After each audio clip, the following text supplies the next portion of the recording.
சிம்பிளான one part recipe பார்க்கலாங்களா? Lunch பாக்ஸ்க்குலாம் ரொம்ப நல்லாயிருக்கும். அதே மாதிரி இன்றைக்கி வெஜ்ஜஸ் சாப்பிட்றவங்கள ட்ரை பண்ணி பாருங்கள். அதுக்கு முன்னாடி பேஜை ஃபாலோ பண்ணிக்கோங்க. ஃபர்ஸ்ட் ஒரு குக்கர் எடுத்துக்கோங்க. அதில் எண்ணெய் நெய் ஆட் பண்ணிக்கோங்க. பட்டை, லவங்கம், ஏலக்காய், பிரியாணி இலை போட்டு தாளிச்சிக்கோங்க. ஸ்லைஸ் பண்ண பெரிய வெங்காயம் 2 ஆட் பண்ணிக்கோங்க. இஞ்சி பூண்டு பேஸ்ட்டு, ஒரு பச்சை மிளகாய், உங்களுக்கு பிடிச்ச வெஜிடபிள்ஸ் எல்லாம் ஆட் பண்ணிக்கோங்க. இதில் பட்டாணி நான் நிறைய ஆட் பண்ணியிருக்கேன். இதில் கரம் மசாலா, மிளகாய் பொடி, கொத்தமல்லி பொடி, உப்பு ஆட் பண்ணிக்கோங்க. நல்லா வதக்கி விட்டுருங்க.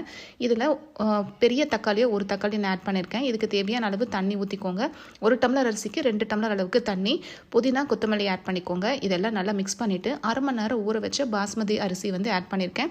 இதெல்லாம் நல்லா மிக்ஸ் பண்ணிவிட்டு லைட்டாக நெய்யில் டாஸ் பண்ண பன்னீர் ஆட் பண்ணிவிட்டு கொஞ்சம் கடைசியாக லெமன் ஜூஸ் போட்டு நீங்கள் குக்கரில் 2 விசில் 5 நிமிஷம் சிம்மில் வச்சு இறக்குனீங்கன்னா சூப்பரான பன்னீர் பீஸ் புலாவ் ரெடி ஆயிடுச்சு. ரொம்ப டேஸ்டியாக இருக்கும், ரொம்ப வித்தியாசமாகவும் இருக்கும். டேஸ்ட் அவ்வளோ சூப்பராக இருக்கும். இதில் பன்னீரோடு சேர்த்து சாப்பிடும்போது அவ்வளோ நல்லாயிருக்கும்.